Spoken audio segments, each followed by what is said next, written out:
A lot of new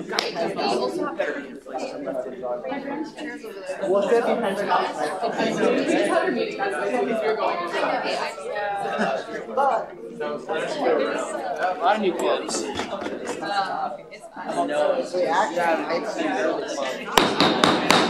All right, everybody, please take your seats, and we'll get started. First, can I get a volunteer to read the invocation? I'll do it. All right, Cam. May we, the Student Senate, have the wisdom, patience, and guidance to be responsible representatives. May we be fair in judgments, enlightened in our discussions, and ethical in our actions. Can I get a Go Broncos? Go Broncos! Beat Pepperdine. Okay. Kat, can I get a roll call? Yeah. Christina Burnley. Cole. Here. Theo. Here. Ariel. Present. Meg. Here. Abby. Here. Justin. Carmen. Here. Raul. Here. Luke. Here. Kyle. Yeah. Amber. Here. Zach. Present.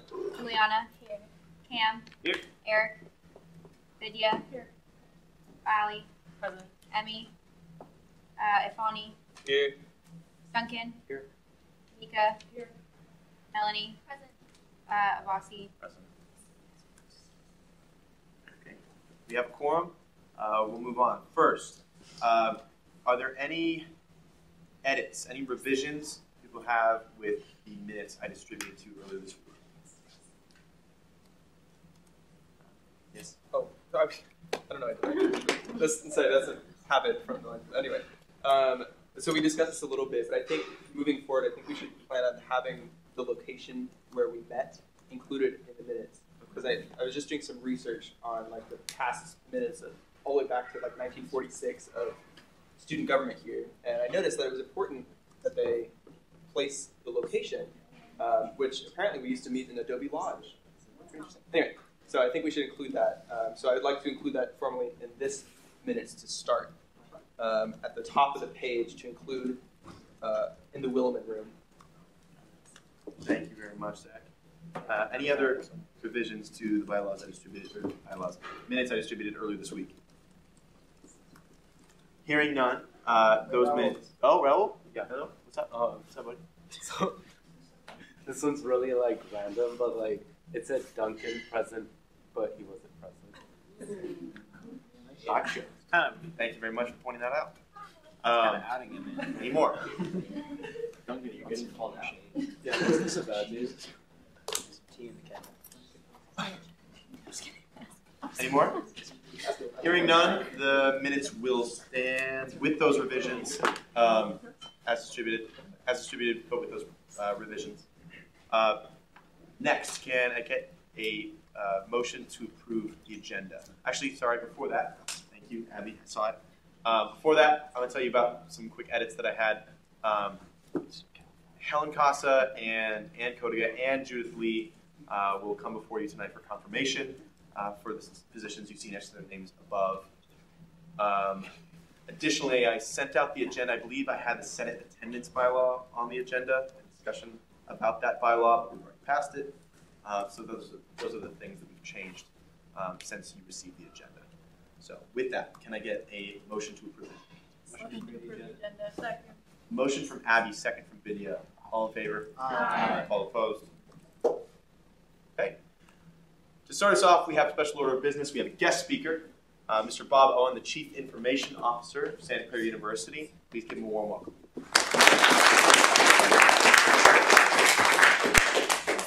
Okay, so you need to know, I got you. I'm just here for the mug, you know? See the mug you get here? I spoke to ASG Senate and all I got was this lousy mug. So this is your swag, guys. Step it up. That's all I got to say. So thanks very much for asking me to be here. I really do appreciate it. A long time ago, long time ago, I sat where you sit. Student government is an important thing. Don't let anybody tell you otherwise. It's a stepping stone to lots of things in your future that you don't even know at this point how it will enact or enable you to move forward as a catalyst in a whole variety of ways. So, this is, I have a very special spot in my heart for your organization and what you do. So I got an invitation to talk to you, and it said, David, I think it came from you. The topic is up to you, but we would love to hear a bit about news of the information services, its mission, how it's changing, and about how we can help accomplish your goals. So I brought a few notes. I'm going to go kind of whipping through this, but I want to try to make this as quick as I can so that I can answer questions. So who are we in information services? Beyond sending emails that you probably get from me every now and then, we have the following areas: academic technology, enterprise applications, that's the group that runs Camino and our enterprise systems that we all depend on, cyber infrastructure technologies, that's our networks, our phones, servers, storage, you name it, webmasters, information security office, and the library. And I could go way deep on each of those in some of the departments, but that's basically who's in my area. So our vision, as stated in our documents, is technology and staff technology at SEU will enable faculty, staff, and students to make a difference, be relevant, drive the conversation, change the world, all in an ethical context.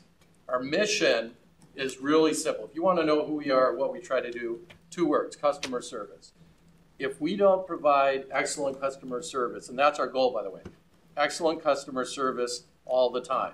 Now, we don't always hit that mark, but that's what we try to do. But if we aren't providing good customer service, there's no reason for us to be around. So that's a really, really important part of our mission and who we are. So officially it says, provide superior customer service to the user community, that's all of you, by creating, maintaining a well-trained, nimble, adaptive, and creative IS division, that's my group, that operates in an environment of user-driven priorities. That means that we ask around what should we be doing, and we just don't dictate what we're going to do to the rest of the campus community. We try to increase the efficiency and effectiveness of our systems. We look for innovative solutions wherever we can find them, and also pursue external resources wherever we can to augment our budget.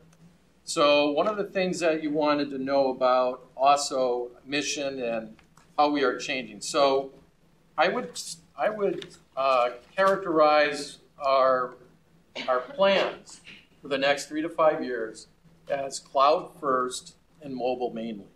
So what does that mean?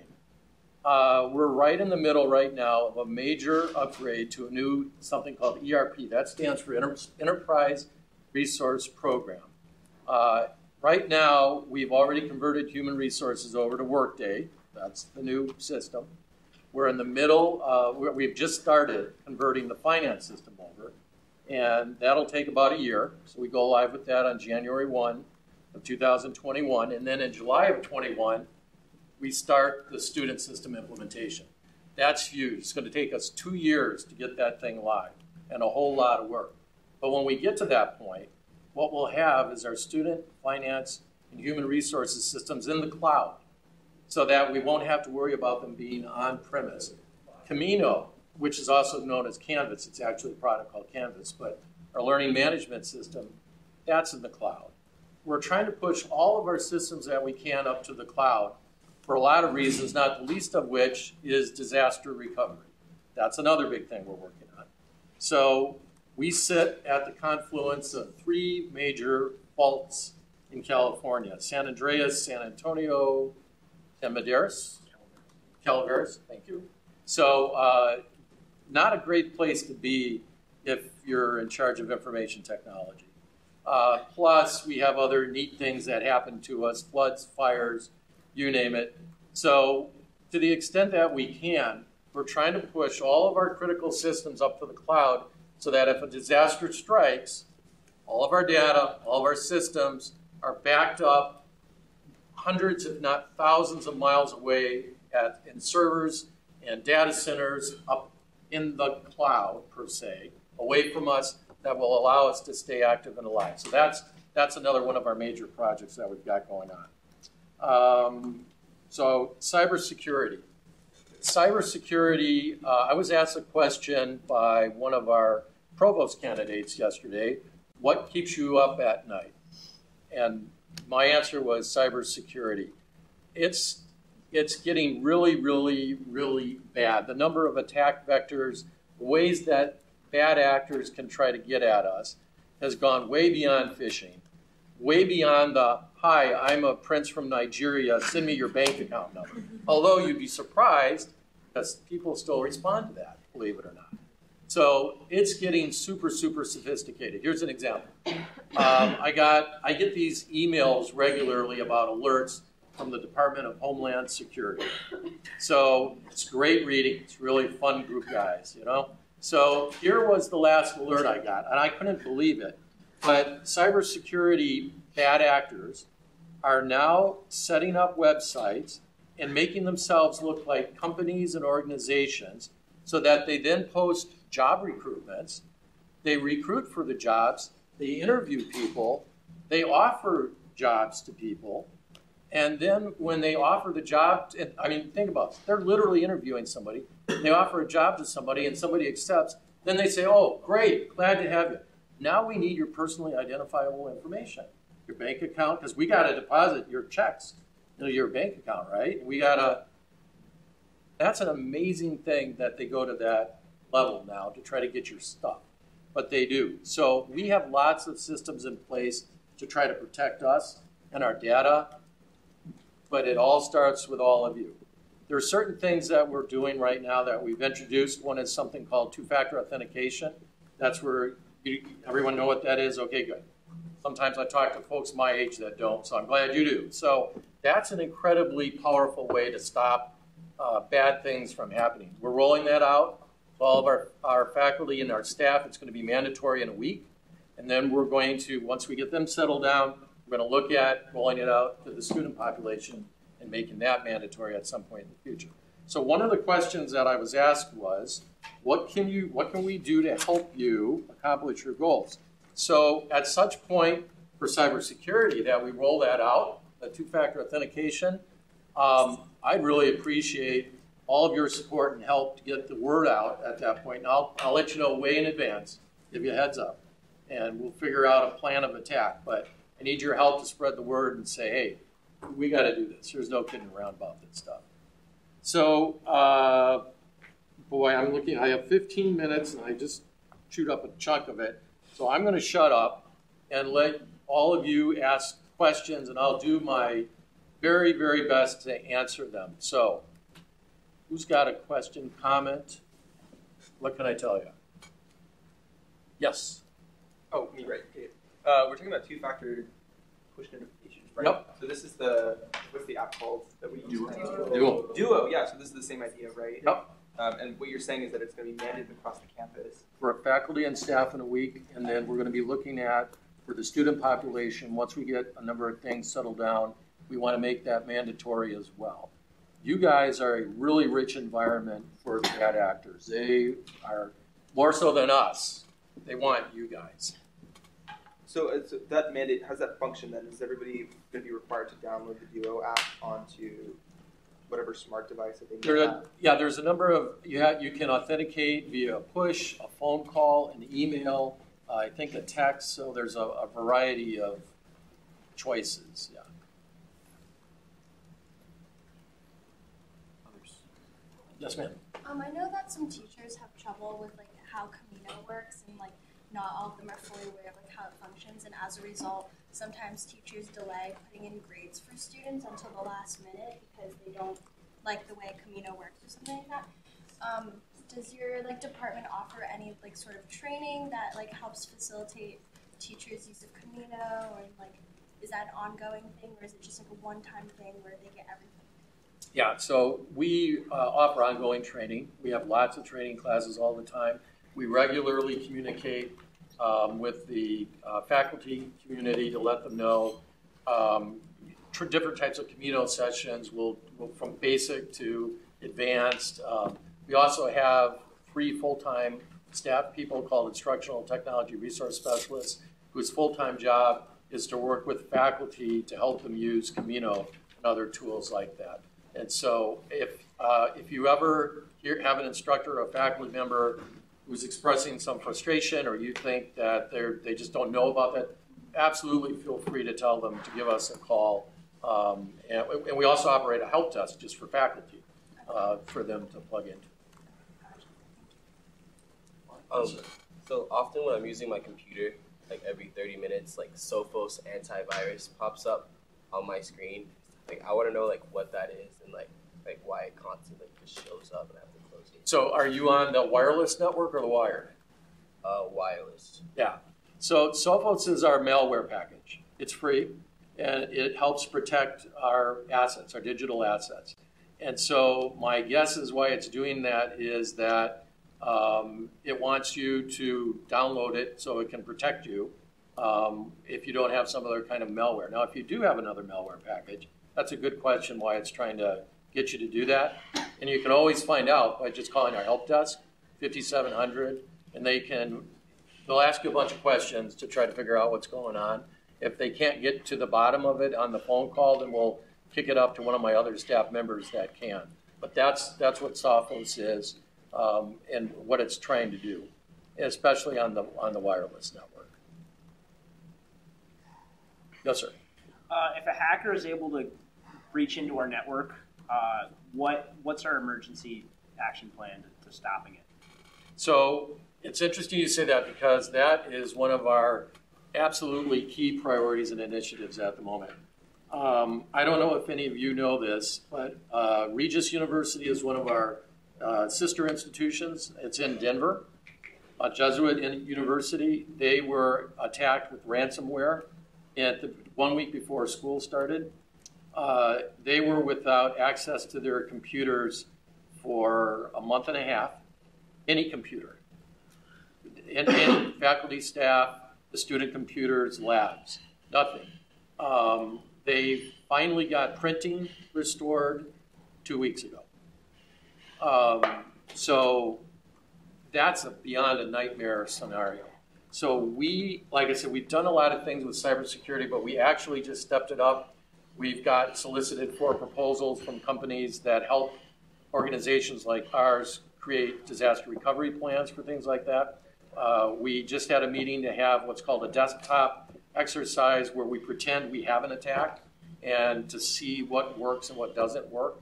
And so we need to get more formalized about that, but we have always talked through what would we do and how would we go about responding to an attack. The response is also largely dependent on what we think is attacking us and who is attacking us. So that would also drive a response. But so that we are all over that at the moment. Not a set plan. We know what to do, but it's going to be much more formalized. We have time for one more question.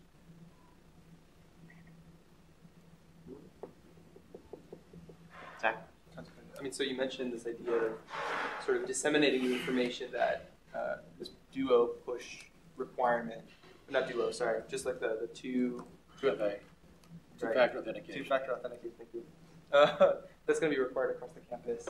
So would you recommend, I mean, this is probably going to be notified to the rest of the campus anyway, but our response, what would you recommend our response to that be or how we could disseminate that information? So we're not ready yet, and I'd say what we do is when we get ready, talk to David or whoever is in your chair at that point, and talk with them about saying, okay, we're getting ready to roll it out, and then let's craft a communication plan. Who do we talk to? What do we say when? I'll tell you one thing that's really, really powerful is for any of the technology like that we would roll out is if you all use it first and be an early adopter. So I'll give you a very real example. All of the president's cabinet, I sit on the president's cabinet, all of the cabinet members got Duo first and use it. And so when the leaders of the institution use it and say, hey, look, it works. You know, I mean, honestly, some people, when we hear, it takes too long. Okay, come on, 5 seconds. Did you just try to log in? Yes. Get real. And so if they see the leaders of the organization or the institution using it, that's all of you for the students. That goes a long way to help us make the case and say, look, you should do this. Your peer leaders know that you should do this. So come on along with us. Help us with that. Okay, perfect. Thank you very much, Mr. So thanks very much. Really appreciate it. You want me to come back and answer questions on specific tech type things at any point? Just let me know. I, of course, will expect another mug so I can get a collection. But, you know. All right, wonderful. We love Yeah, the introduction. thanks. Thank you very Appreciate it. Have a good meeting. Thank you. Okay, everybody, before we get into committee updates, a couple announcements. So we're going to go quickly through the Senate. It was a long agenda, I know. We're going to go quickly through it because they're reserving tickets for the Gonzaga game at Levy Stadium for ASG. So after Senate, we'll still be on Senate time. Hopefully we can get it done by 8:30, and we'll caravan on over there to pick up our tickets for those of you who are interested in going to the Gonzaga game, which should be all of you. Yes. Also, the Senate's going to look a little different. If you saw the agenda, we're going to do everything before the RSO presentations. So I think we've tried that once before, and it seemed to go a little bit faster, seemed to flow nicely. Additionally, there were some other changes to the agenda, things that we're going to try differently, including committee updates. You would have found an explanation of those changes in my email from Friday, my Senate follow-up email. So let's get into it. Ready? Okay, so for CUIC, we have Red Cup pickup this Saturday at 10. And then, so try to see if we can make it. And then we wanted to renotice one of the first things on campus, the lack of water refilling stations. And so we want to implement those in the residence halls, making more sustainable future for Santa Clara. So we'll talk more about that, and that's our upcoming project. So our committee project that we're trying to achieve this quarter, but we need opinions, is we're trying to have some kind of like faculty, administration, staff, talent show. So I don't know, like, would you guys come to that? I think it's great, especially if you know who's in the talent show. So yeah, we'll be working on that, and hopefully maybe we can even get Father O'Brien to show us his talent. So we'll keep you posted on that. So, Vidya, would you like senators to reach out to their professors that they're close with, maybe to see if they would be? Yeah, first I think we'll like decide when and like logistics, and then, or maybe we might have to like ask the professors to like rank their preferences. Yeah, but if you know a professor that like talks about their like, you know, glory days or whatever, like ask them, like let's put them to the test. Yeah. Okay, so Emmy's not here today, but her diversity and inclusion in Silicon Valley event is coming up next Tuesday on the 28th from 6 to 7:30 p.m. at the California Mission Room. So it would be stellar if you guys could all come and attend the event, and then also bring your friends and help advertise the event, just because this is a super important topic that we need to talk about, and she did such a stellar job planning this event, so it would be great if you guys could go show support. And then Meg will talk a little bit about her ASG Buddy Mixer. Yeah, so I've created like a little flyer that I'm gonna send in the group chat. But the idea is for you guys to send this flyer and like email it to your buddy specifically, so that you're reaching out to them again, and sending them like, you know, more personal invitation to this event as well. And like I said before, it's a time slot, so you don't have to be there the whole time. Just make sure that you are responsible for coordinating with your buddy specifically. Hey, I'm going to be here from 3 to 3:30. Can you make that time as well? And in addition to that, like, I know that everyone has an assigned buddy, but the idea of this event is also just so you can meet like all the buddies and like everyone involved in the system.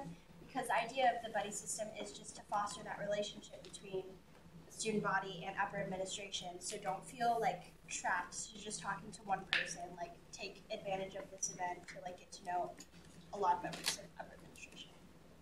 So that's all I have. So just continuation on that. ESO process is live. We already have one applicant. We met with Jeannie. I met with Jeannie, talked about RSO funding for next year. And we also got an update of our budget for this year that I'm going over with our CBA. Okay, so have you seen that funding update yet? I got to check in with some stuff. Okay, gotcha.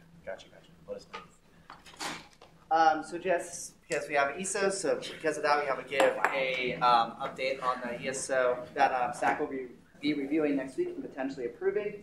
And it is the Bread Lovers Club. They have a huge interest list. They want to work with MCCs to just try to eat bread.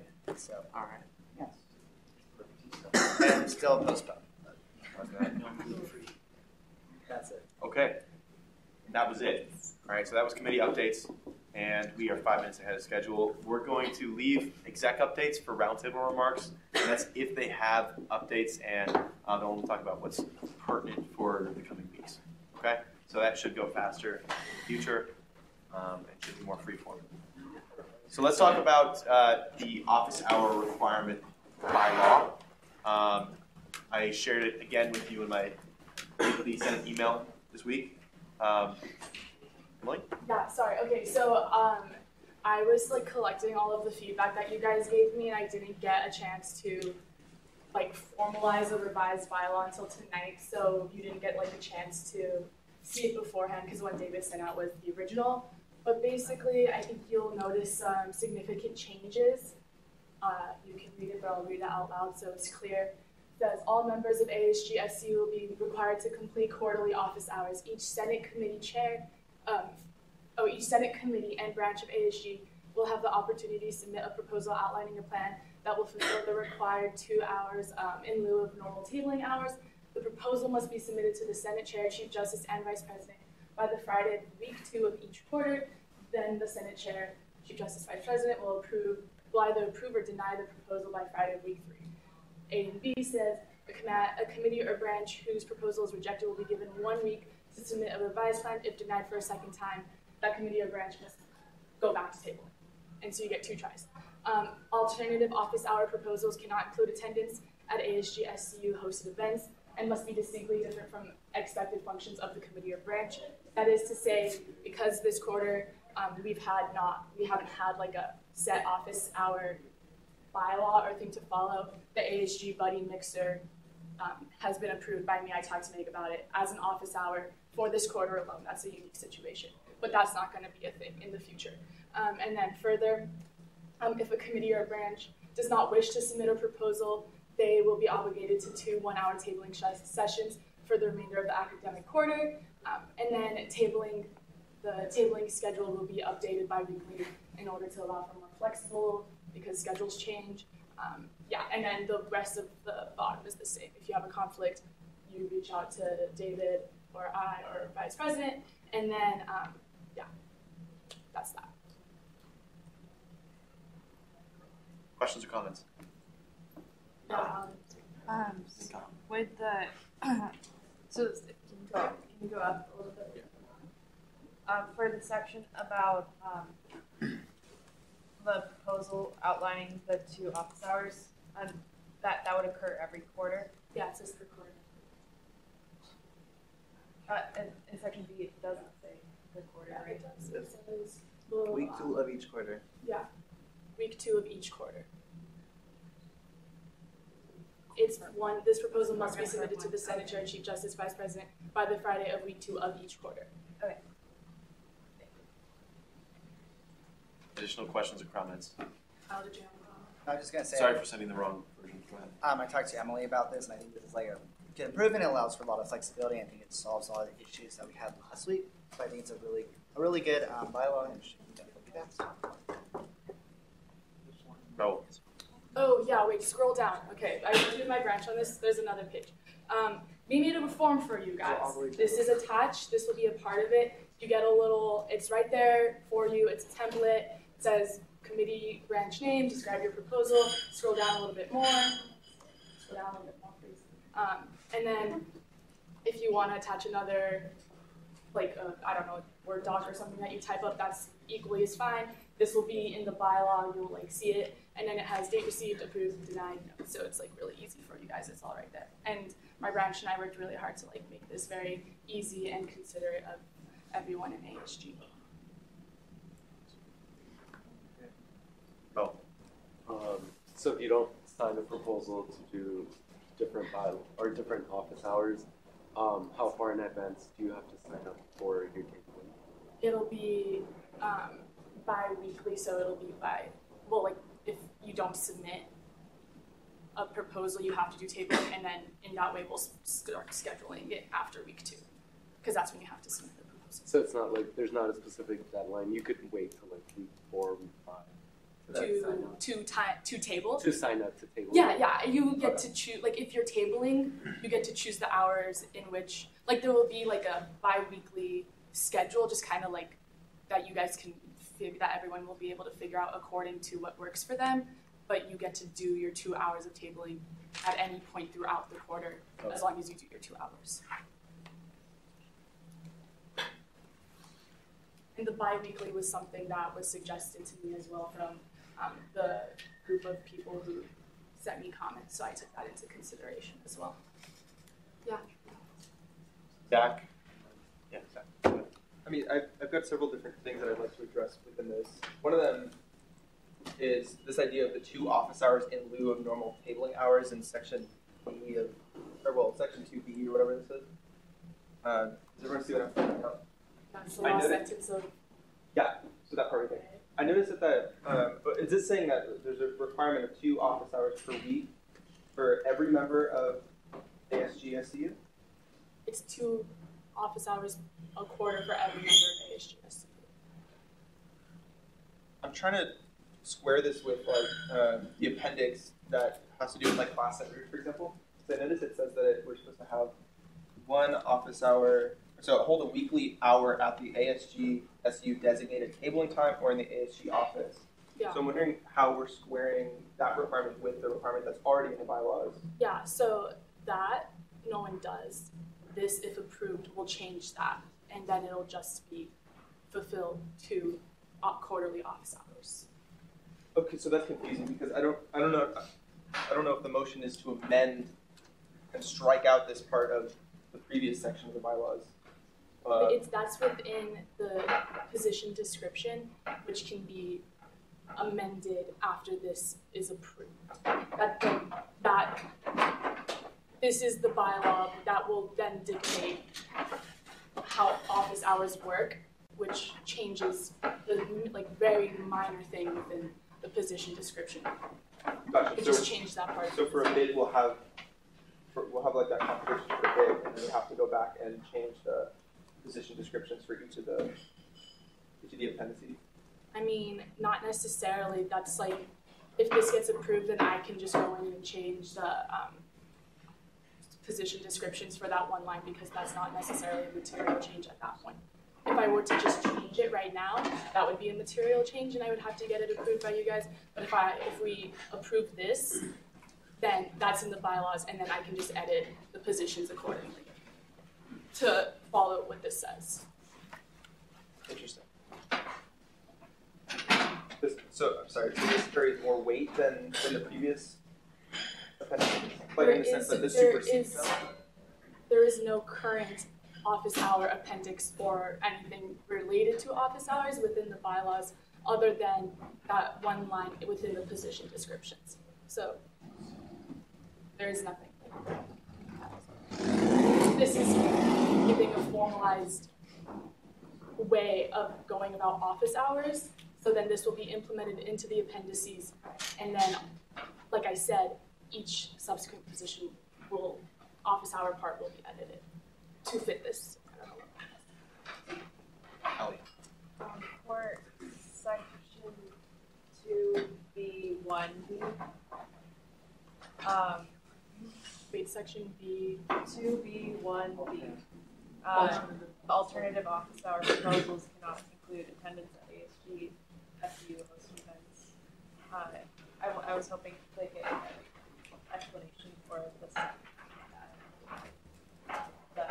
the distinctly different expected functions.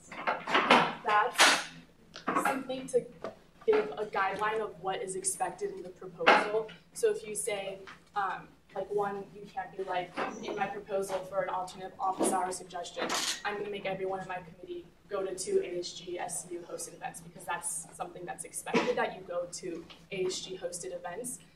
And so we're not going to count that as an office hour. And then the second one is if you're, something like SAC and your proposed is like we're just gonna, each person is gonna spend an hour or 2 hours every quarter looking through funding or something about RSOs. That doesn't count because it's what SAC already does. It has to be an extension of what your branch or your committee already does, or else what's the point?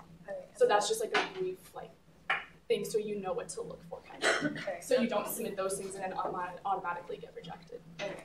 But the first part being the alternative is like alternative to tabling, is that correct? Yeah, alternative office hour. It's like an alternative office hour, like the alternative that you're proposing to. Okay. Is anybody unclear on what this says? Still? Yes. I mean, yeah, I'm reading it for the first time, basically. I noticed that this was... Yeah, that's on me. I sent the wrong document to you guys. Well, I mean, that's, I get that. But that's the reason I have so many questions, because there's Right. new information. Right. I'm wondering if after this review, and after we walk through this together,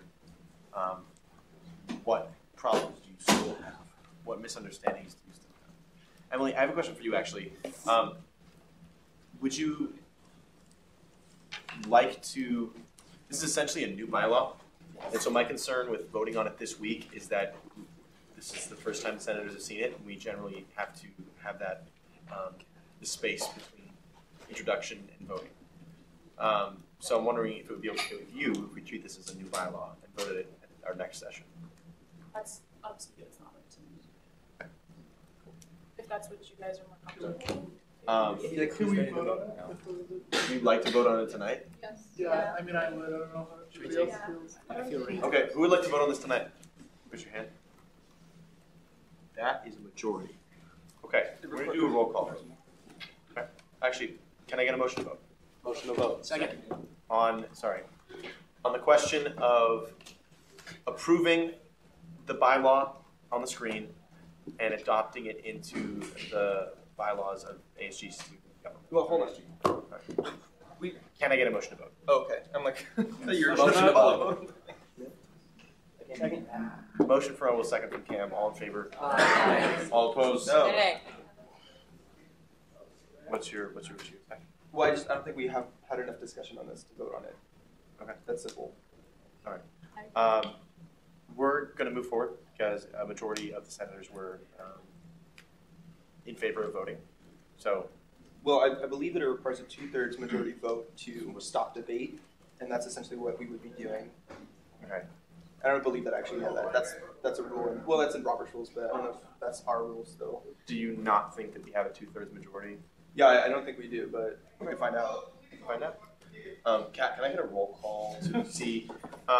Okay, those of you who would like to vote on this tonight, say aye, or say yes in Kat's roll call. If you would not like to vote on this tonight, no.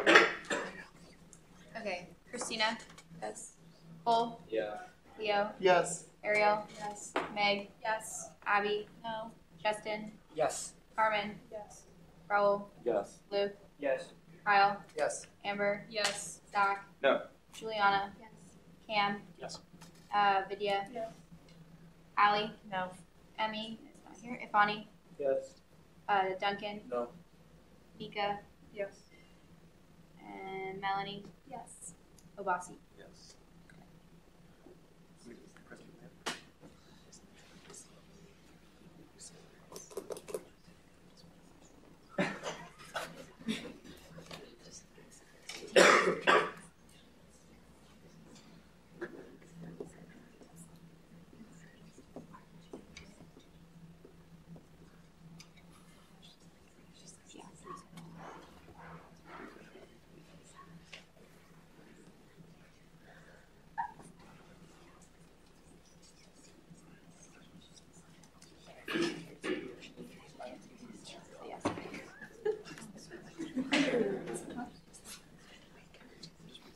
This is a lot to my left.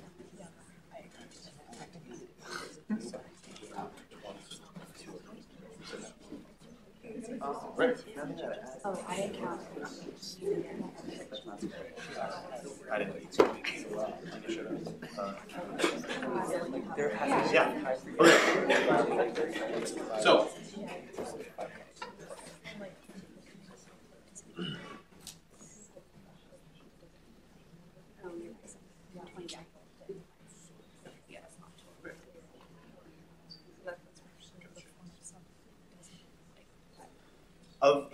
23 members present.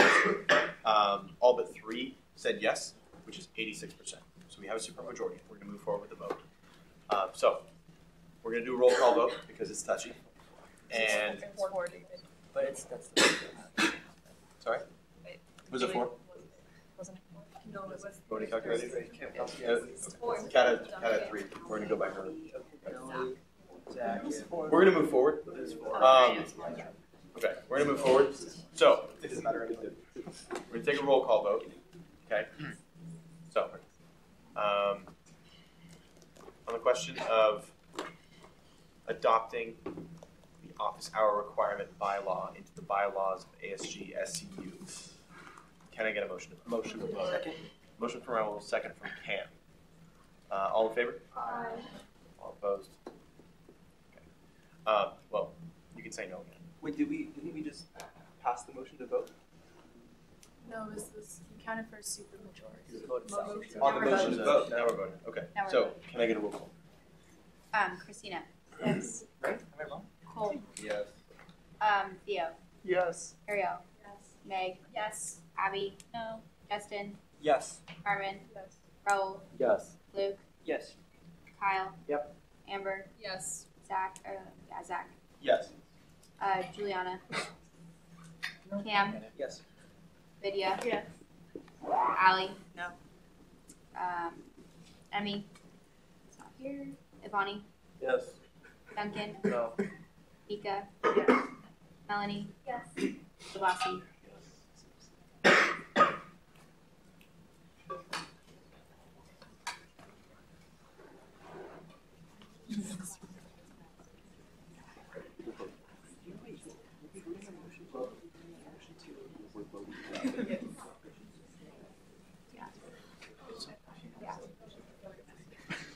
The motion passes with a super. All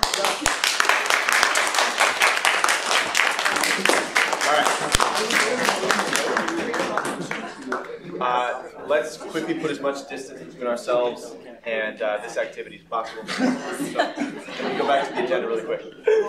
So, first off, is Hillary Chung here? Yeah. Like you. Hillary Chung, are you here? So and then you just like.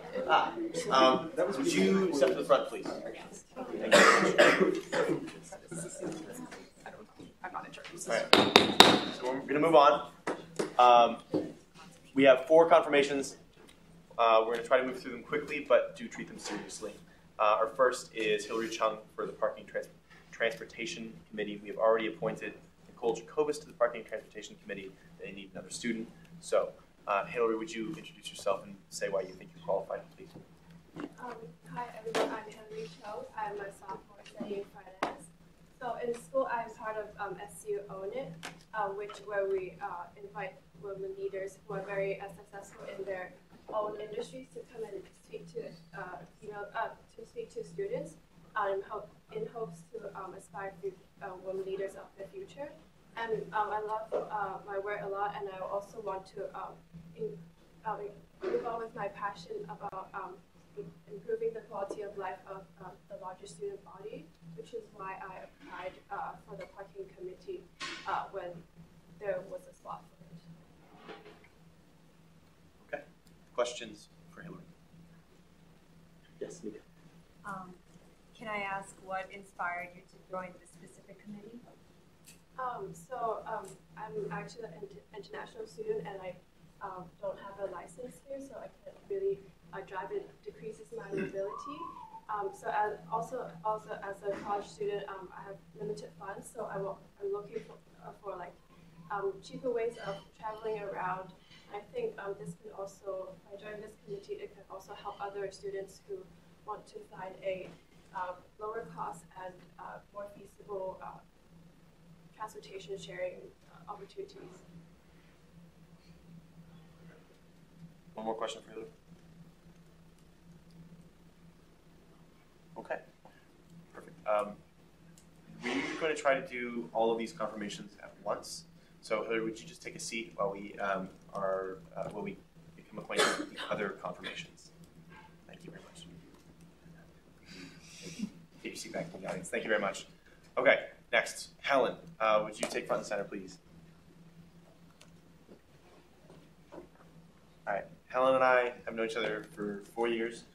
She was a senator freshman and sophomore year, took a break junior year, and now she's back better than ever. So Helen, would you introduce yourself? Hi, I'm a senior, political science, religious studies. One of the reasons I want to be back on Senate is because I really loved it freshman and sophomore year. I wasn't able to run junior year because I did Washington semester in the fall, and then I withdrew from school to intern in Ethiopia for winter quarter, and I came back spring, and there was an opening. So here I am. So some of the initiatives I worked on before in the past was a public transportation VTA initiative. There were enough students who were interested in having free public transportation. Well, free, there's like an annual charge. Other universities such as Stanford and San Jose State, De Anza, Mission College, all of them have this Clipper card, which would allow all students unlimited rides on the light rail as well as the VTA bus. And I thought that would be most attractive even for first years, because first years are not allowed to have vehicles. And the university is working on a sustainability initiative to lower our carbon emissions, which would mean less cars. And we're also running out of parking because Finn Hall used to be an entire parking lot, so parking to car ratio is going down. So that was one of the reasons I was pursuing that. Another initiative that I'm interested in pursuing this year would be working on Africa and visibility. So in ethnic studies, we have African American stuff, Latin American, Asian American, et cetera, but we don't have anything on African people or African immigrants, and that's just something that I want to pose to the university as like a potential thing to work on, as well as in political science. We only have within international relations, like pretty much every area of the world except for Africa, and I just want to work on, like addressing that, and then also creating study abroad opportunities and immersion trips that are for multiple types of students. One would be the student that's never been exposed, and then the other would be like, for example, a student like me who's from the country or the continent and is looking to pursue a career in that. So those are the main initiatives that I'm looking to pursue. And yeah. Thanks, Helen. Questions for Helen? 2 questions. Raul. What is the thing that you're most proud of that you've accomplished in the first 2 years that you were on ASG? I have a silly one and then a serious one. So I'll start with the silly one. The silly one was freshman year. I remember everybody was stressed about move out and boxes because they were super expensive. So I literally went to almost every establishment, including Taco Bell, and went in the recycling, dumpster diving, and got over 900 boxes and gave them away to all first years. So that was really fun, and I fell into the trash can behind the bookstore, and I have a photo of that, which is kind of funny, but that was one that I'm really proud of because it was a lot of actual labor. Imagine spring quarter, it was hot, and then on a more serious end, I think the VTA initiative, although it hasn't come to total fruition, whatever, it was definitely an emotional and exhausting process because it comes down to the debate of who should pay for it. Some students are okay with doing Uber, and there was a whole debate about why should we all as students, even though it was at the time $28 for the whole year, why should we pay for a service that we may not use? And I believe in social contract to an extent where it's we should all be participating or investing in overall benefit for the community. So yeah, I got approved by ASG with a supermajority vote, and we're working with the University Budget Council to formalize it as a potential thing in the future. The financing part is the biggest thing, and right now, once I join Senate, I want to continue the process of doing the pilot program, which would be a actual free service. So yeah, those are the 2 things, and why. I just had 2 questions, but we're going to move on. Yeah. Helen, would you take a seat, please? Yeah, take a seat. Anne, front and center. Thank you very much. Good to see you. You too, sir. All right, Anne was on ComDev, right? Yes. ComDev, and now she wants to try Senate. So Anne, would you please introduce yourself? So I'm Anne, comm major, urban education minor. I was in San Sebastian, Spain last quarter, so I couldn't do any ASG. Now I'm back. I'm ready to get back on, do some fun and cool things with everybody, if so lucky. Last year I was on ComDev, which I think gives me a really unique perspective of ASG as a whole from the outside. not being on Senate, but going to Senate meetings last year, kind of understanding how ASG works on different branches. I think that's really a good way to approach things. Had a lot of fun last year, but that was because my role was to have fun. Traditions chair last year, and even though I wouldn't be focusing on school spirit and stuff with this role, maybe I could, who knows, I would want to continue the same thing I was doing last year of just making sure, like hearing complaints from students, doing something about it. One big complaint last year was lack of school spirit. We started Bronco Friday, okay? Good time. Brought the pony back for the Gonzaga game. So even those are silly things. That's the same type of character I want to bring to Senate, of hearing what people want and trying to do my best to address that. Questions for Ann? Seeing everybody here? One question. Okay. Oh, Zach, there you go.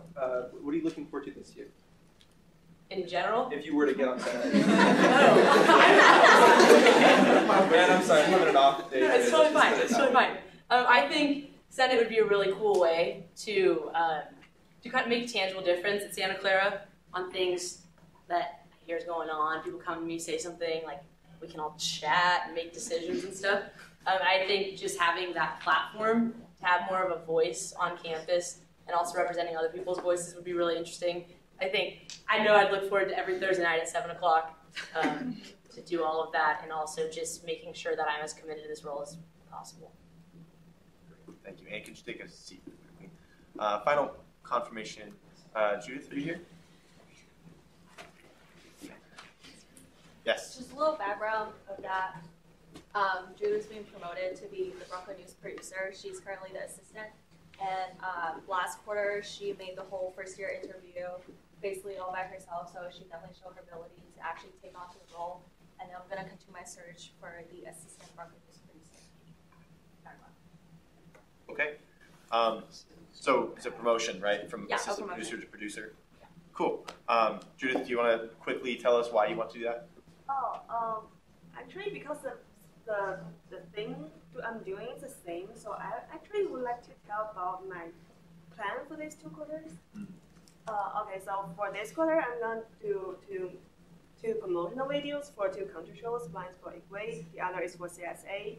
And I'm going to make a new video if I found something interesting, or if I come from something interesting, I would like to do a video about international students group.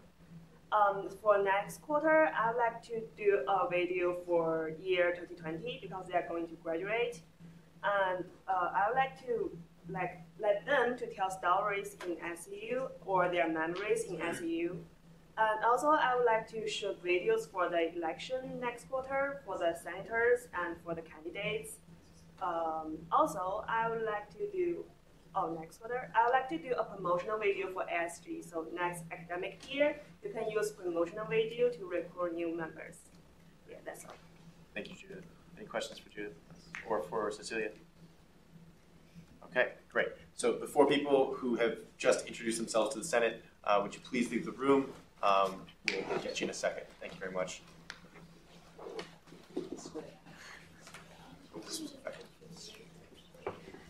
Cecilia, would you keep them company? Okay. And close the door behind you. Thank you. Okay. I know that was a lot. I know there was 4 people for 4 different positions, and I personally don't feel comfortable white balloting them. So we're going to go one by one, but we will do a voice vote for each. Okay? So first, additional comments about Hillary Chung for Parking and Transportation Committee. Okay. Are we ready to vote on Hillary Chung? Roger that. On the question of appointing Hillary Chung to the Parking and Transportation Committee, all in favor? Oh, I'm sorry, we have to move to vote. Can I get a motion to vote? Motion to vote. Second. Motion from Raul, second from Justin. All in favor? Aye. All opposed? Okay. On the question of appointing Hillary Chung to the Parking and Transportation Committee, all in favor say aye. Aye. All opposed say no. Okay, Hillary Chung is good. Moving on to Helen. Additional comments or questions to me about Helen? Motion to vote. Second. Motion from Duncan, second from Mika. All in favor? Aye. All opposed? Okay. On the question of appointing Helen Casa as senior senator, that was not the vote. That was the motion to vote. No, we didn't vote. On the question of appointing Helen Casa to be senior senator at ASG SCU, all in favor say aye. Aye. All opposed say no. Okay. Any additional? Okay, Helen Casa will be your senior senator. That vote passed. You voted on Helen Casa. I thought we just motioned. We didn't actually vote. No, that was the motion, and then we voted. Okay. So the motion passed. The vote passed. Any additional comments on Ann Kodiga for junior senator? Motion to vote. Second. Okay, motion from Allie, second from Meg. All in favor of voting, say aye. Aye. All opposed to voting, say no. Okay. On the question of confirming Ann Kodiga as junior senator in ASG Senate, all in favor say aye. Aye. All opposed say no. Okay, the motion passes. Finally, Judith Lee for her promotion from assistant producer to producer. Allie. I just wanted to say I saw her freshman interview. I thought it was fairly well done, and I was happy to see that there was videos that were produced and posted that I could find. So that was nice. Very cool. Very cool. Thanks for the comment. Vote. Zach. Second. Sorry. Wait up, everybody. Zach, did you have a... Oh yeah, I was just curious. Does this mean that the position that she's not holding two positions? Should be vacating assistant producer. Right. so the idea is that we're promoting her in that she's not holding a previous position, but she's now holding a new position. That is correct. Okay. Any additional questions or comments on Judith?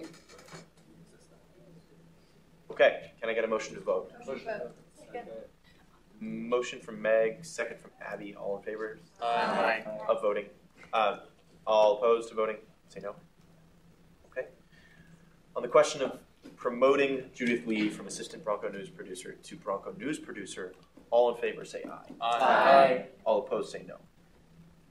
Okay, the motion passes. So we have 4 new positions filled. Thank you very much. So let's welcome them back in.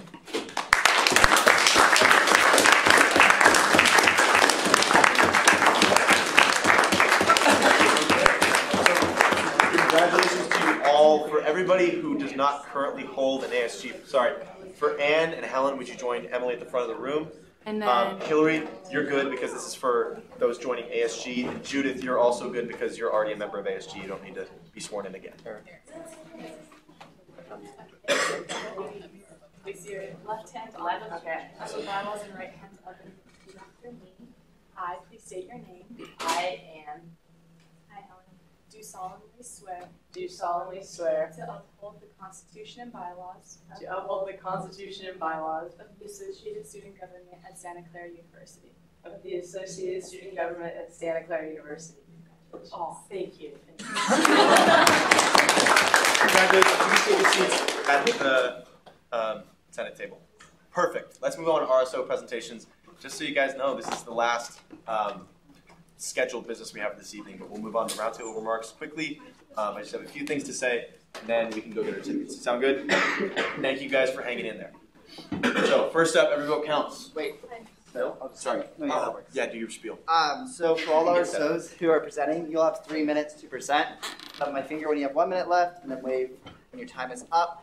Once you're done presenting, feel free to leave, and I'll email you once we vote on it 2 weeks, I believe. Thank you.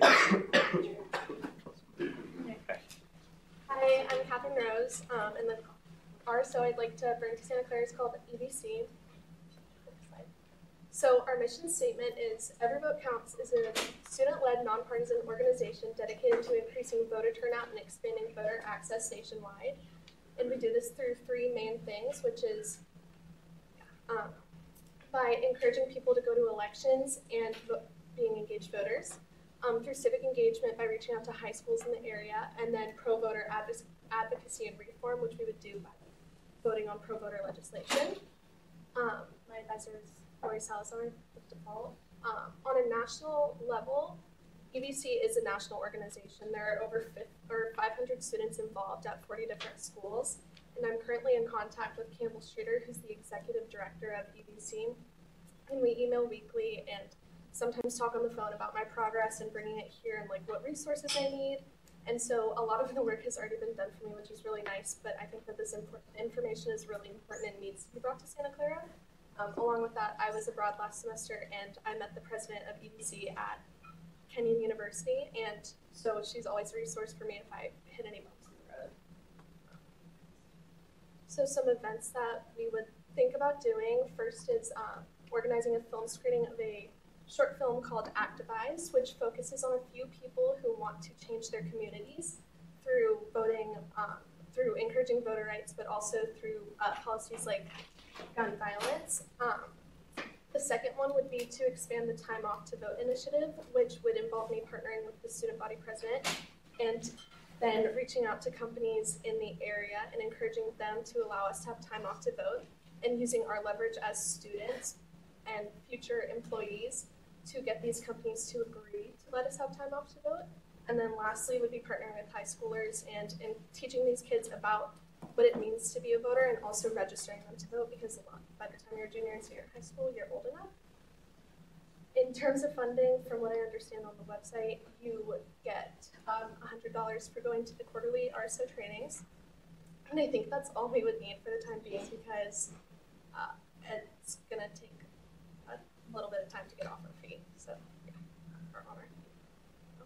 Thank you. Thank you very much. Kyle, I think you mentioned it, but we're going to just push questions to Kyle. He will forward them to the RSOs. Thank you very much for coming. You're free to go. Thank you. You can stay as long as you like. Up to you. You start. You're free.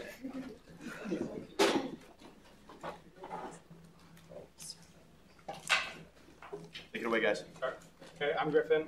Garrett Nelson. And we're going to be talking about the Surfrider Foundation Santa Clara University Club.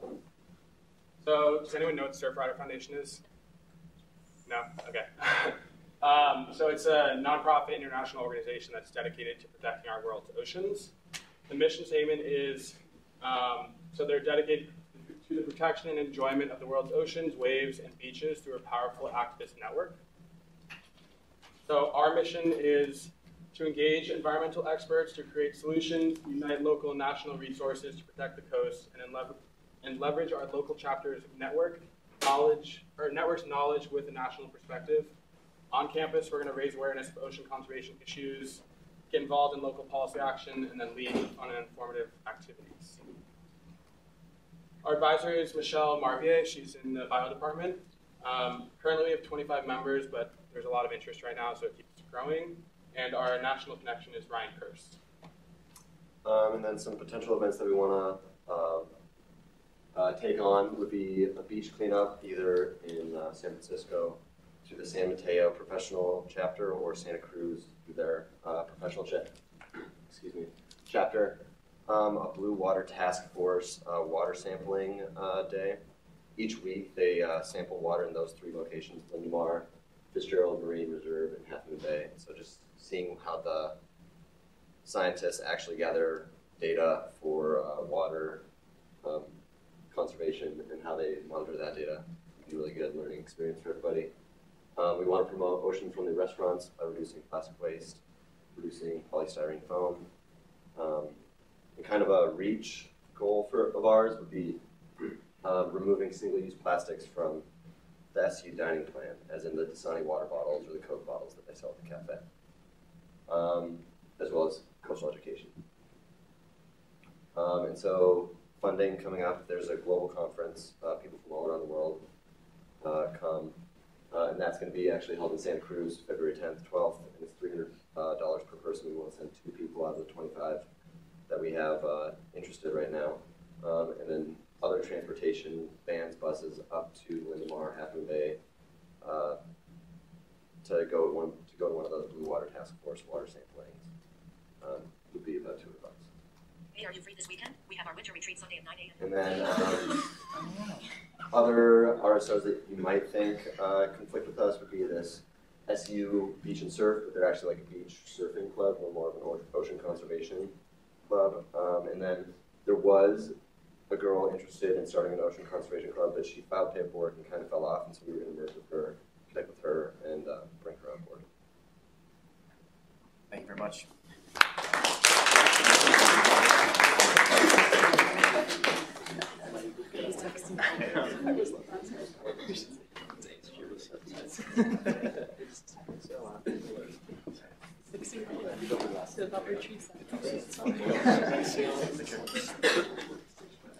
My name is Isaac. I'm a neuroscience major and I'm a minor in music. So in terms of what is La Banda Selección de Santa Clara, which is what I'm naming it, it's a banda sinaloense, and it's basically one genre of Mexican music. And basically what I'm trying to do is share the music of Mexico and also participate in campus and community events. And I feel qualified to do so because I've been playing the guitar since I was 8. I played 6-string guitar, 10-string guitar, 12-string guitar, the accordion, and the piano, and I played in multiple bands, and I want to continue my passion here at Santa Clara.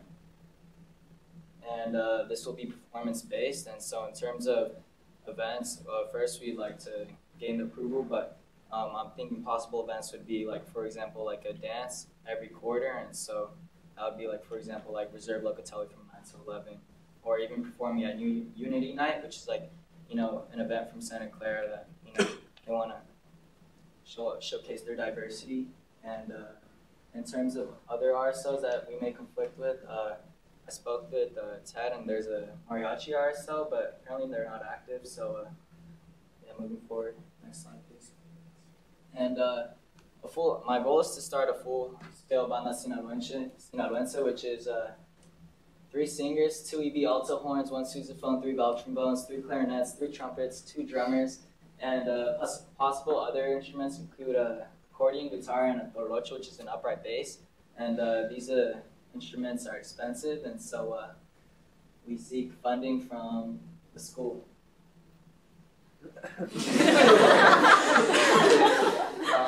And we also seek a place to practice. It doesn't necessarily have to be the music and dance recital halls. It can be like a room in Kenna Hall. We just need a place to practice, and my advisor is Carl Schultz.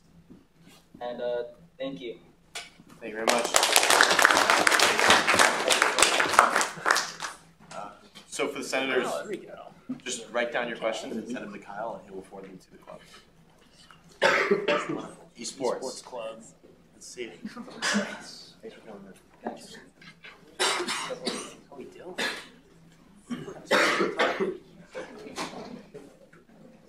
Take it away. Whenever you're ready. I'm Joshua Kazaki. Hi. I'm Justin. So our mission statement is SCU Esports aims to create an inclusive gaming community that promotes fellowship and teamwork from levels of casual to national level of competition. This club will also promote collegiate esports, which can be another asset to SCU, as esports has been an increasingly huge platform for recognition.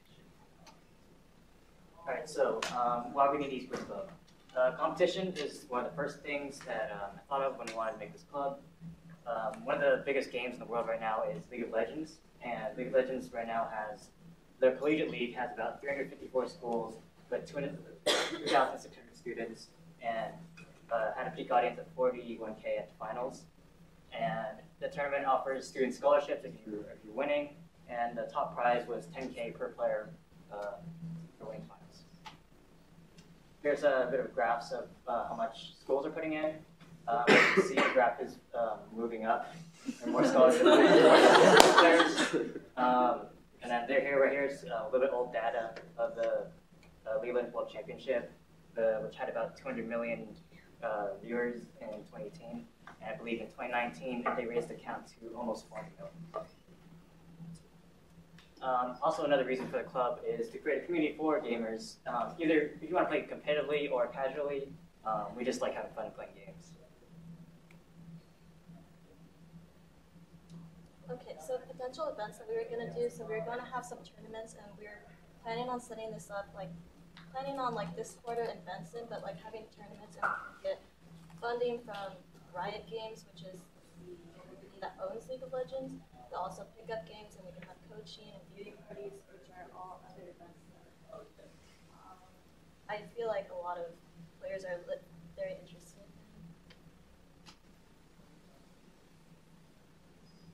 And then, like I said, prizes for these tournaments,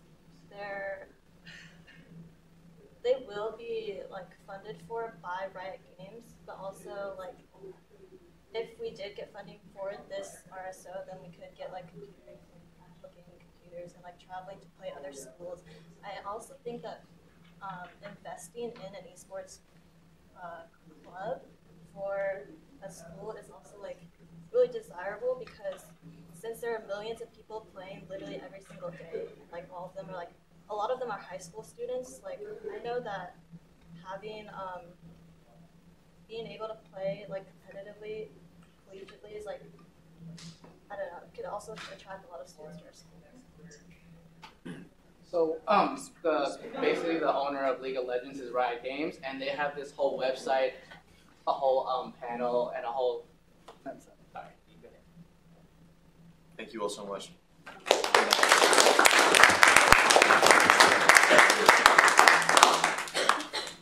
German Club?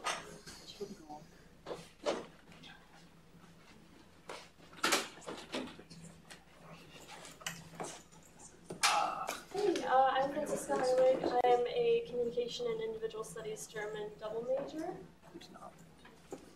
Let's get that one. Our mission statement is to create a community among German speakers and enthusiasts, and to provide a space for really anyone who's interested in the culture of any German countries. So there's a lot of potential events. One event that is actually already going on quarterly is a German movie night, and it's a great place to create dialogue among German speakers, but also it's good to like continue maintaining our relationship with one of our main donors, which is like Mr. and Mrs. Fox, and they do a lot for the German program, and they really enjoy the German movie nights. Also, we want to have some like cultural, like highlighted potlucks or conversation nights, which will really help, especially people who are learning the language in like a friendly and positive environment.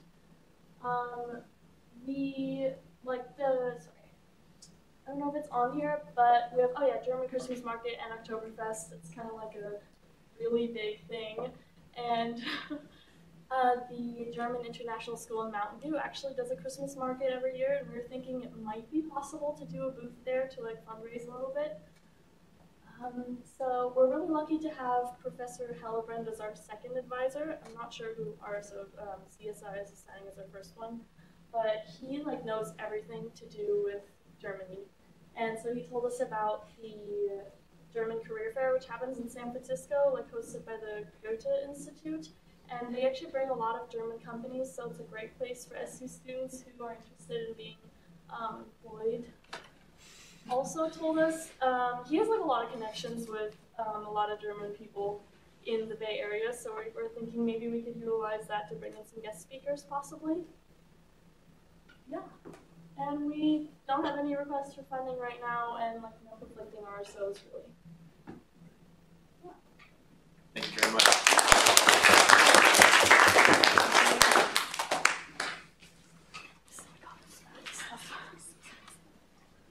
Is Bowling Club here? Yes.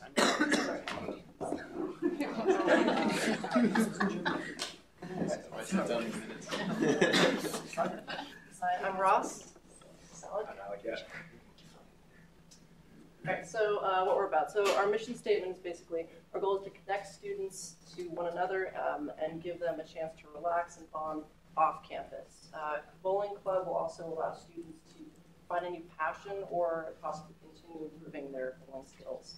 And compared to other sports or club sports, bowling is more of a social activity, and it's usually less intimidating than, let's say, football or soccer. And we think it has great potential to achieving our goal above because of that. Okay. So for membership, we aren't really picky on who could join because bowling is such an easy sport to just get into and to have fun. So all are welcome. And so to be a member, you just have to come to at least 3 bowls and come regular to meetings. And then once they appear, they can receive either a patch or a sticker to prove that they're gone. All right, so the location of our events would be 4th Street Bowl. It's about 12 minutes from campus, and Mondays or Tuesdays would be bowling nights because they're discount prices those nights. Members could either drive themselves or carpool with others, or potentially, if needed, we can reserve a van from the school. And we plan on keeping bowls to 1 round, about an hour. It's about an hour, depending on how many people are there, 15 to 20 people, and also how many lanes we reserve. And semi-mandatory meetings would take place 1 day before the bowl, and semi-mandatory because if they just email us in advance, we can make case-to-case basis decisions. And we may provide food also depending on the success of fundraising. And he'll get into it more, but we're planning on doing bake sales outside Benson's on Sundays. So for bake sales, Ross is kind of our head baker. And yeah. And then it would also help spread the word about Bowling Club. And then, so the cost is $5 per person per game, and then $4 for shoe rental. And then we would also encourage people to buy their own shoes if they're regular bowlers. And that's a potential for funding from the school. We would look for some money. Depending on how many people join, that's why we would put a cap on how many members can join the club. But thank you.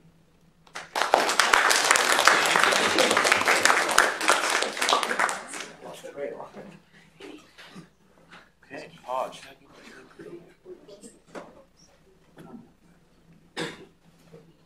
Hi, my name is Jenny Yoshimi. I am a freshman majoring in biochemistry, and I have a focus in pre-veterinary studies. The club that I am pitching today is the Partnership for Animal Welfare Support, or PAWS. So, for the sake of time, I would like to go through my mission statement in sections, and so look out for the green highlighted word, which encompasses most, or if not all, of the mission statement on the code slide. Next slide, please.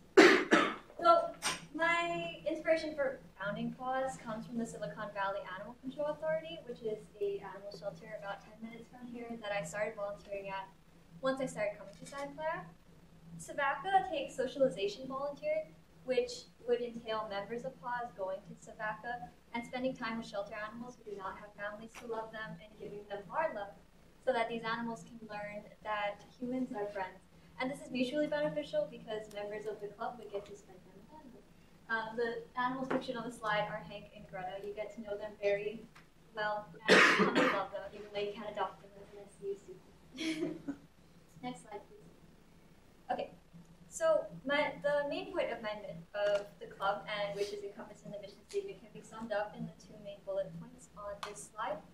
First would be bringing together the SCU community and animals in need. And to define the SCU community, this does not just mean undergraduate students. Faculty, staff, and graduate students are eligible for membership of PAWS as long as they commit to at least 3 volunteer shifts a quarter. Members of PAWS would complete volunteer and fundraising efforts for both the club and for the second point is very important to me. As a veterinary student, the creation of a community of animal lovers here at SCU would be beneficial not only for me, but I feel for all animal lovers that go to our school or who work at our school. I'd love for PAWS to be able to bring people together, and during meetings and during volunteer shifts, we'd be able to learn about the importance and benefits of caring for animals. As far as I know, there is no overlap with any existing RSOs. The Fighting to End Animal Torture Club describes itself as an animal activism and veganism club, which is distinctly different from what probably last slide. For funding, logistics, and growth, SAVACA does require a mandatory orientation fee of $35. And so I would like to ease some of the financial burden on members of our club by covering it with some club funds.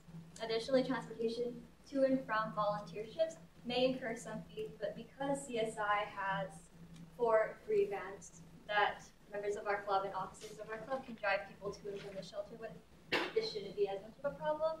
Our advisors are listed on the slide, and just for the future, it would be awesome if we could add more shelters Thank you. to our volunteering repertoire, but that starts with Samantha. Thank you. Thank you very much.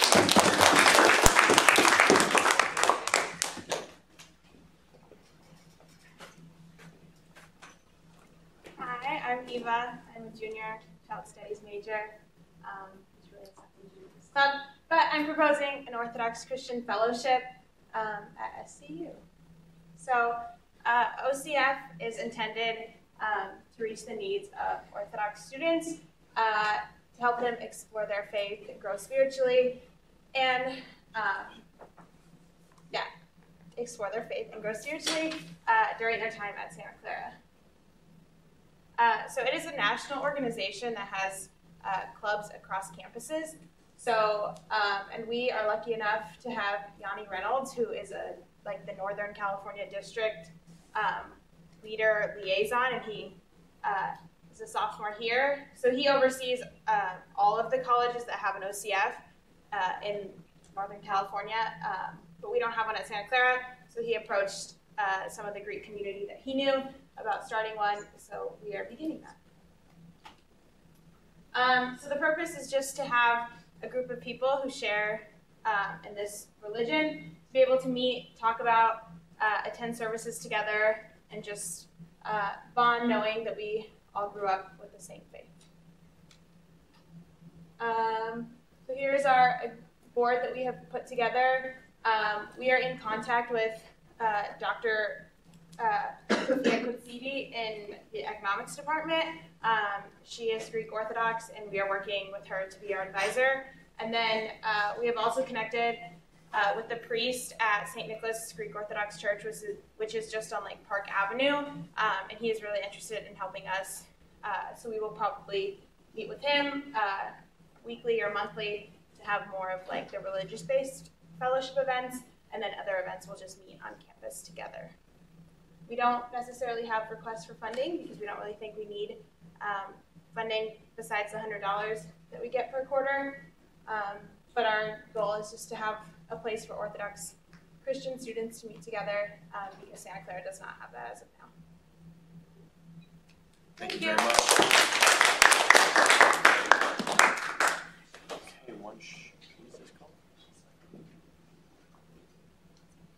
Archery. Gotcha. Hi, I'm Joshua. I host the club One Shot, One Life, which is an archery club to promote archery. To promote archery practice, both modern and traditional. So that would be like the recurve archery that you see in the Olympics, the compound archery that you see in the Olympics, or more obscure archery like traditional recurve archery, traditional Chinese recurve archery, traditional Korean archery, so on and so forth. All right, so we would have Professor Ho-Young Lee as an advisor in the Department of Mechanical Engineering. One thing that I found out recently is that Professor Lee has a connection to a former USA Olympic archery team reserve member who might be able to come and give us lessons free of charge, supply us with equipment. Unfortunately, equipment would not be free of charge. Aside from that, we would have teachers, be the experienced members in the club. So one of the members that would be a teacher right now is myself. I've been practicing archery since I was a child.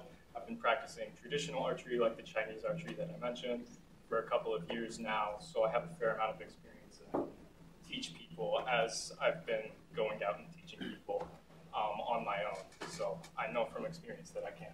And then I have connections in the traditional Chinese archery community around the Bay Area, such as Justin Ma at the Cinnabar Bow, and he would also come and teach classes occasionally, again, free of charge. And all right, thanks. So we would have, it's cool. It's just a picture of me at the archery range. There we go. D5. Anyway, we have club shoots at Bow Hunters Unlimited. So Bow Hunters Unlimited is a local archery range about 20 minutes away in the Saratoga Mountains.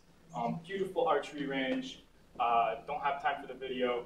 Students will provide transportation, including myself and a few other students who have cars in the group that I've talked to.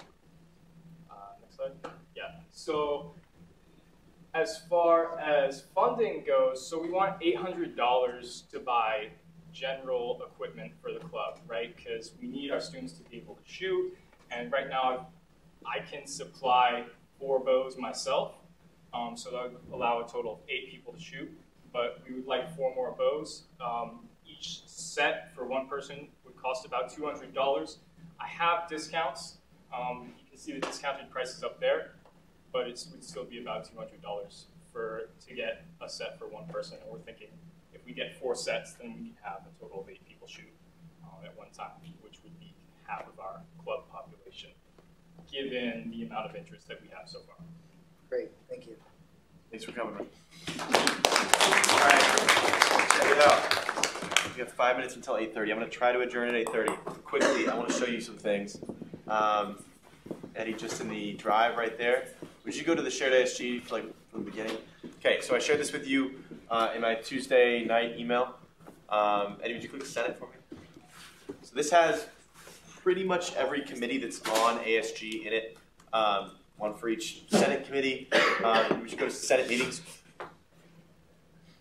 And here's Senate meetings. This is basically like your one-stop shop for everything you need to know for an individual Senate meeting. There's going to be the current agenda, the committee updates, the invocation, and then the Senate dashboard. The dashboard. Sorry, the dashboard. It's the next tab. It's open already. The next tab. Next tab. Left. Next. No doubt. In the tab. The tab. Top of the screen. The very top. The very top. Oh, there you go. Okay. So raise your hand if you haven't seen this before. Wow. Oh my God. Okay. I swear I shared it with you guys at the beginning of the year. But this is where you will find a lot of information about Senate, where it is, when it is, time estimate, who's speaking, and agenda and minutes.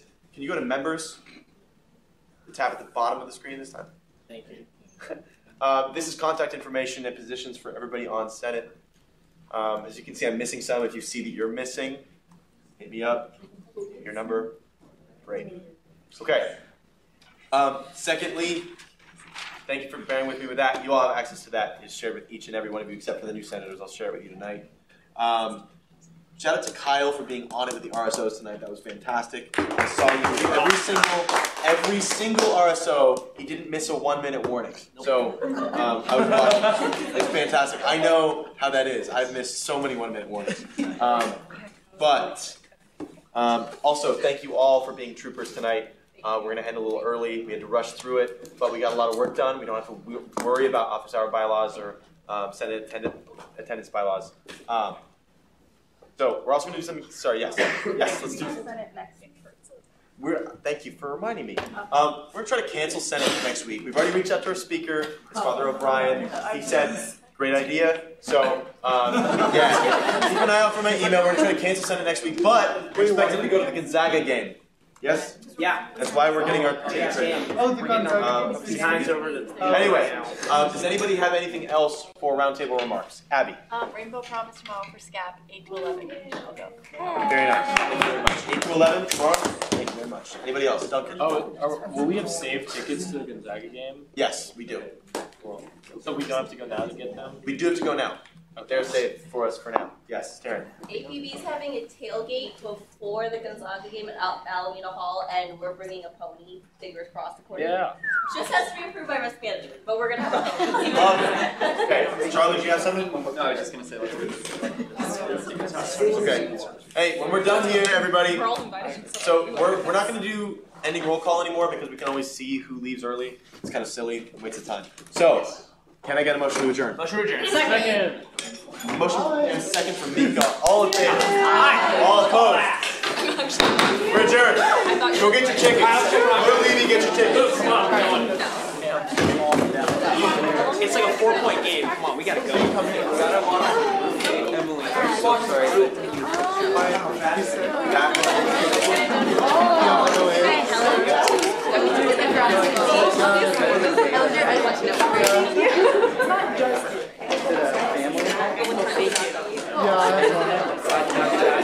Well, the thing is, I didn't. Yes.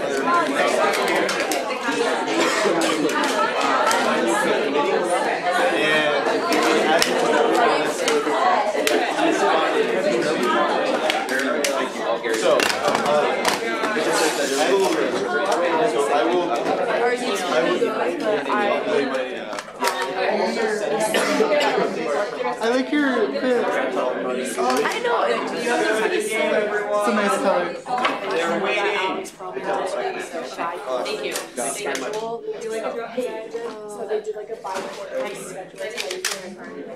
And like you guys can figure that out for yourselves. No, I think no. I already like I'm not gonna like in the bylaws like every specific thing that you okay, no, totally sorry. Totally no, the point is I wanted to offer At the why I wanted to vote Are you going now? I am going now. As soon as I complete this shit. Which is why I wanted to offer this. Yeah, I mean, that makes sense. It's just like Is that a miracle or what? Our time estimate for ending was 8 minutes. I think that's What was gonna make it? Where did you shape this one down? Limiting questions and out of like the 5 people grouping all the confirmations together. Okay, are you guys gonna go to the game? Yeah. Yeah, I'm just gonna book my ticket at least. And then we're going to Mars tonight, right? There was no misunderstanding. No, The reason I voted yes is because I thought it was fine. Yeah, I'm glad. But you know, we don't want to make the perfect the enemy of the good here. I thought it was fine. I thought it worked. So what am I doing? But When are you that's the getting reason what? I voted, and I know. Oh, good question. I gotta tell Ted. I mean, like you are allowed to do whatever you want. I know. I'm not trying to make enemies here. Part of it is that, you know, I want to work with you guys. Totally. No, I You already know the test. You already know like I can't very well to send things. So. Right. Yeah. Oh, well, hopefully. I think so. I don't know. I feel like I haven't acclimated at all. I mean, it takes time, I think. one of the But people you're that doing I great. Okay. I just want to clarify that. No worries, yeah. And if you ever want to reach out to me, I mean, I am accessible by email. Did you ever email Shawty? I did see your email. I don't know if I responded, but I saw everybody. You did. It's okay. There was nothing to respond to. She was saying, here's what I think. Yeah, and that's fucked up. Wait, maybe I did text her. It was text, yeah. There were like several. It was a text. There were like several times that I literally opened it to text her. So I think I did. Right. But I don't remember hearing Yeah, from her. that would take a more restructuring thing, and it doesn't. Yeah. Why I do think you your point there.